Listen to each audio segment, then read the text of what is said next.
नमस्कार, times of Swaraj में आप सबों का स्वागत है। मैं हूं संतोष सिंह और हम टाइम्स ऑफ स्वराज में बात कर रहे हैं विपक्षी एकता को लेकर जो 23 जून को पटना में बैठक होनी है और अब उस बैठक को लेकर चीज़ें सामने आनी शुरू हो गई। उस बैठक में क्या खास होगा, उस बैठक को लेकर तमाम विपक्षी पार्टियां क्या सोच रही हैं, उस बैठक से कितना लोग उम्मीद कर रहे हैं, वो सारी चीज़ें अब स्पष्ट होने लगी है।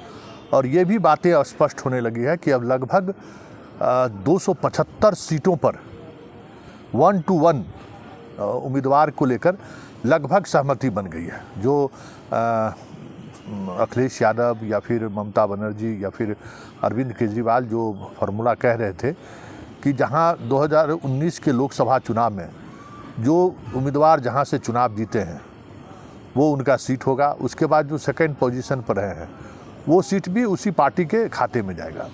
वैसी स्थिति में पूरे देश में अगर हम बात करें तो कांग्रेस को 267 सीटें ऐसी हैं जहां कांग्रेस चुनाव जीती हैं या फिर सेकंड पोजीशन पर है, वो सीटें कांग्रेस वहां से चुनाव लड़े।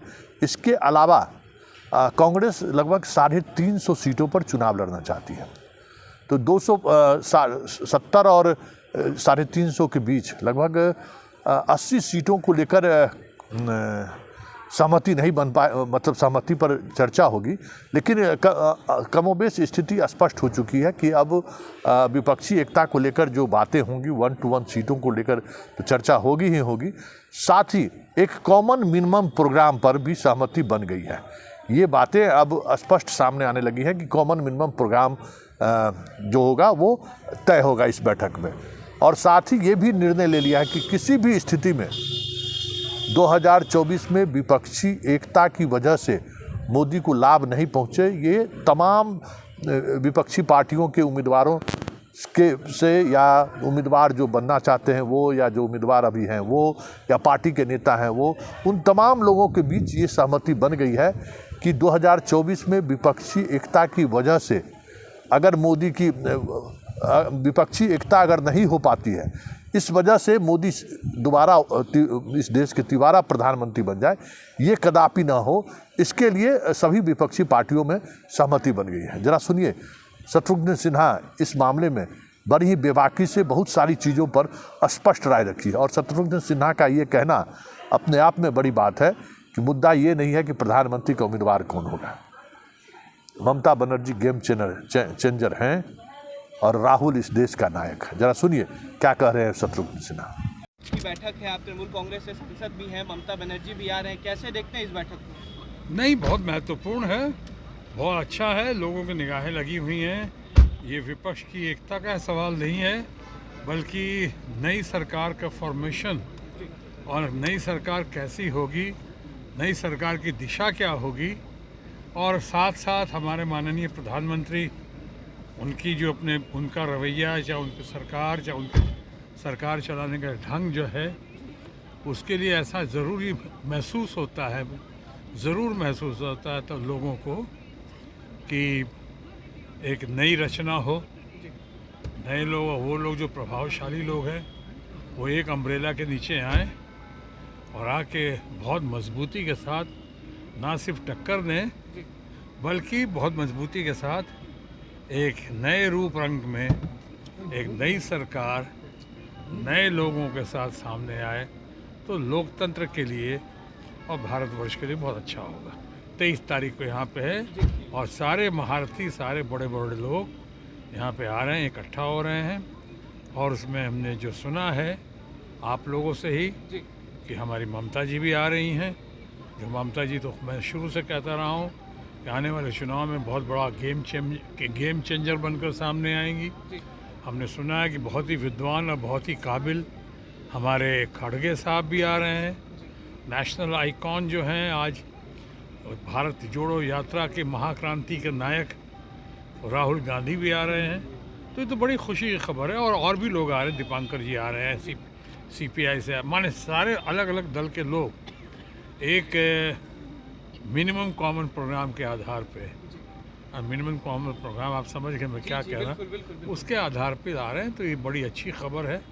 बहुत अच्छा शुभ संकेत है। शुभ संकेत है, लेकिन क्या लगता है नीतीश कुमार को विपक्ष का आप उम्मीदवार मान सकते हैं? नीतीश कुमार को पीएम मटेरियल देखते हैं आप देखिए, मटेरियल तो कहें, क्यों नहीं है, सब नीतीश कुछ। कुमार है पीएम मटेरियल? कौन नहीं है? आप भी हैं, हम भी हैं। अगर हमारे पास संख्या बल हो, जी, हमारे पास समर्थन हो, तो कौन नहीं हो सकता? आप भी हो सकते हैं और हम भी हो सकते हैं। ये तो मैं आज से नहीं, शुरू से कह रहा हूँ। लेकिन इस वक्त मैं आपको इतना कह देता हूँ, जो खुद नीतीश कुमार ने कहा है, नीतीश बाबू ने खुद कही है इस बात को, और उनके लोगों ने भी कहा है, ललन बाबू ने भी कहा है कि नीतीश कुमार जी कहीं भी अपने आप को प्रधानमंत्री पद के दावेदार नहीं बता रहे हैं, ना दिख रहे हैं। वो नीतीश बाबू एक बहुत बड़ी उनकी कोशिश है, उनकी पहल है, वो सबको जोड़ने की और एक नया।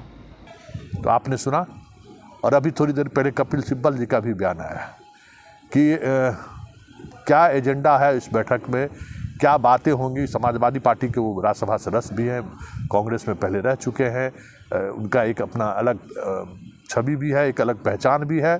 भले ही कांग्रेस से इन दिनों उनके रिश्ते बेहतर नहीं हों, सोनिया गांधी और राहुल से, लेकिन जो चीज़ें सामने छन कर आ रही हैं, और जिस अंदाज में कपिल सिब्बल ने कहा है कि विपक्षी एकता तय है, और 23 तारीख को एक अलग तरह के संदेश पटना से पूरे देश को जाएगा, ये भी तय हो चुका है।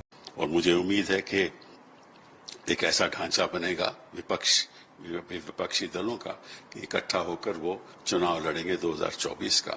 उस ढांचा कैसा होगा, कॉमन एजेंडा कैसा होगा, इसके बारे में मैं कुछ नहीं कह सकता, लेकिन इतना जरूर है मुझे मालूम है कि सभी विपक्षी दल अब उन्होंने ये फैसला किया है कि किसी ना किसी तरीके से बातचीत करके एक समझौता सबके साथ हो जाए, ताकि इकट्ठा होकर हम 2024 का चुनाव लड़ें।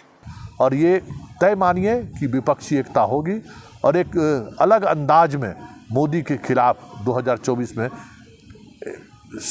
सभी विपक्षी लोग एकजुट होंगे।